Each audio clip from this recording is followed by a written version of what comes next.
Aloha. Hello. Yes, I know.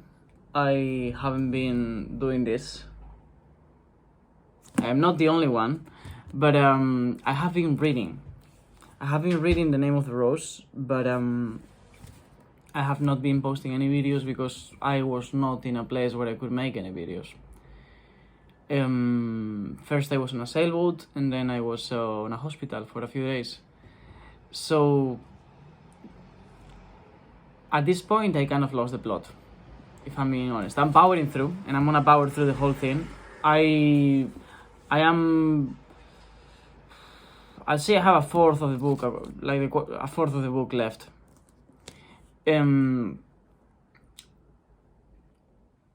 Right now, what I'm reading right now is like a long ramble on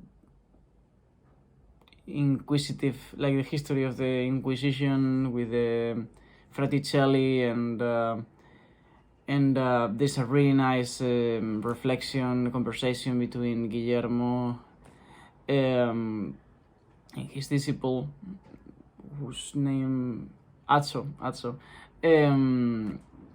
about like basically his point is that the concept of heretics was something created in order to order people, to move people away from society, and just very interesting. I'll probably make a video specifically about that sort of like concept, that thesis, because there's a lot of philosophy that backs that conjecture that Guillermo is making.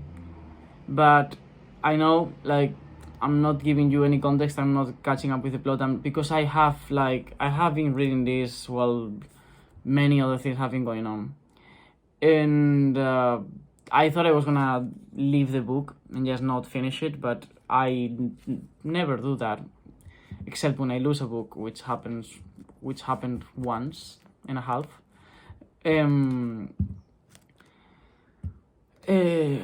So yeah, like, if anyone is still reading The Name of the Rose, please keep doing it and let me know. If anyone is reading along with me, let me know, because I think I am alone at this point.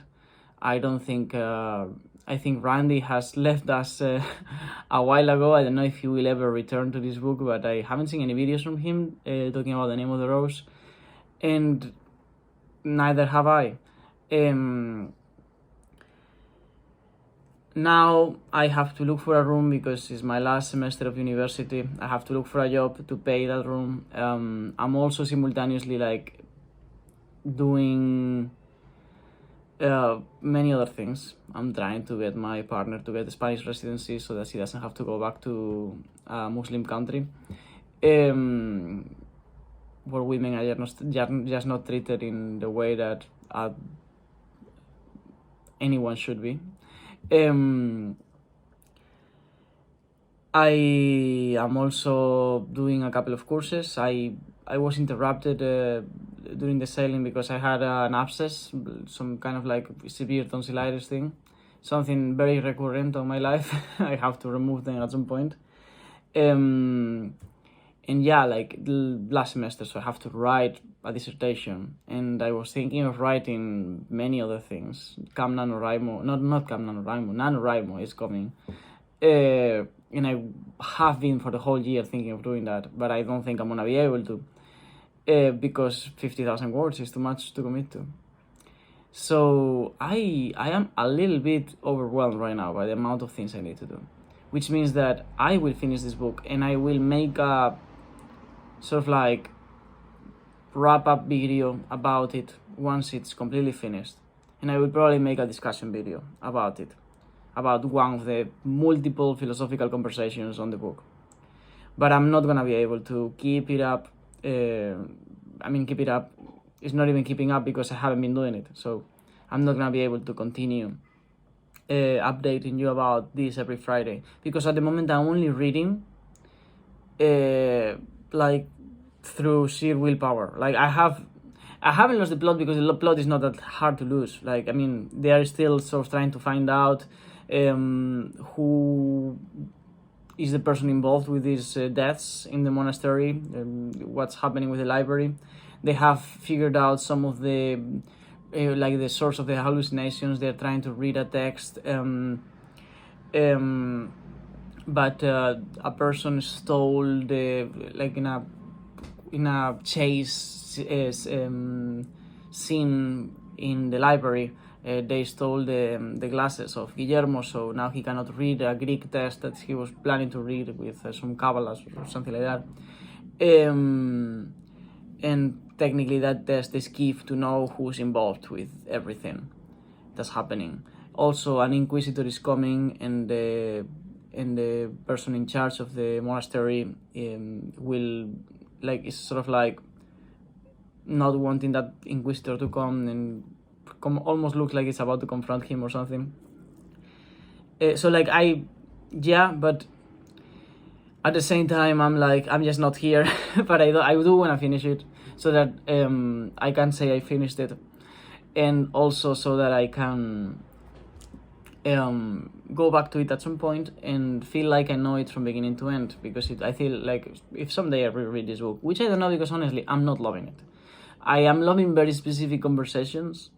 I am loving like certain sort of like epiphanies that the book gives me, because there's so much history, so many reflections, so many things that fit on the context of my own philosophical interests, and I'm liking that. But the book as a whole, probably because of the place at which I am, I mean, not spatially but more existentially, it doesn't allow me to have a focus for this.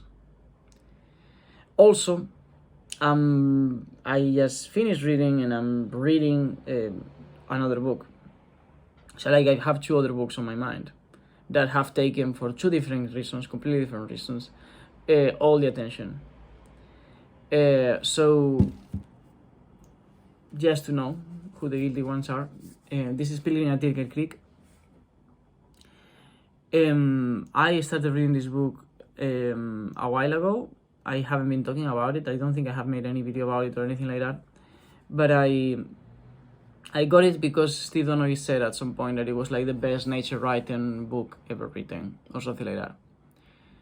And I started reading it. And I've been basically reading it and rereading it the whole summer. It's one of my favorite books. Top 5, probably top 3. I don't feel in a position to make a video about this book in any time soon, but it's definitely because it just feels very personal to me. The reason why I like this book is not just because it's very well written; it's other reasons as well. But I just want to say that I have read this book and that it's amazing, and so I can say also thank you to Steve for that. You know, not everything is gonna be defending philosophy when although, well, whatever, I'm gonna leave that for another day. Yeah, so this is one of the books that I have that have been distracting me from The Name of the Rose. And then, for completely different reasons, this is part of my reading for university. And Hegel, The Phenomenology of the Spirit, widely known as the hardest book ever written. I don't think it's the hardest book ever written, but it's definitely hard. Although the first chapter is not so hard, and the introduction is also not so hard, but then it gets harder. And I have been coming in and out of this book, and realize, like, I have so many things to be done uni-wise, because I normally when I because my degree is vocational, right? Like I'm doing drama, I'm doing philosophy. It's not like passing the exams should be my aim, because there is no reason for me to have a philosophy and drama degree anyways. I am doing that because I like philosophy, and I like the concepts, and I like the overall conversation that happens in the history of philosophy, and I am interested in some of the ideas, right? So generally, the previous 2 years, I was doing way more reading than it was meant. Like the mandatory reading for this book is not the whole book, but I kind of wanted to read more than I was supposed to. Also, there's 3 other subjects that each of them like requires almost a whole book a week, and that I do want to read about, which is medieval philosophy, naturalism, and in the drama side of my degree, and radical political theory, which is the one that this one is from. And on top of that, I also am trying to have like my own readings, right? Which I don't think is going to be possible for the next 3 months. I'm just going to be probably trying to align my university readings with my personal readings. So you'll be hearing about a mixture of both. But yeah, this definitely sort of like took everything that was left of The Name of the Rose in my mind and just made a big lobotomy.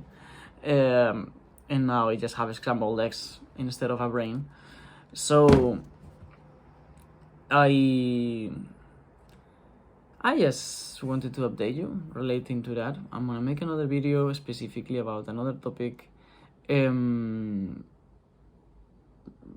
soon. I am thinking of because I've been covering books all summer and I've been like counting my books and everything. So maybe Michael K. Bowen won't be along anymore with his challenge. That's all I want to say. But yeah, like, do expect a couple more videos about The Name of the Rose. Do expect no more than that. And yeah, I'll keep doing Poetry Thursday, that's for sure. Have a good day. Bye.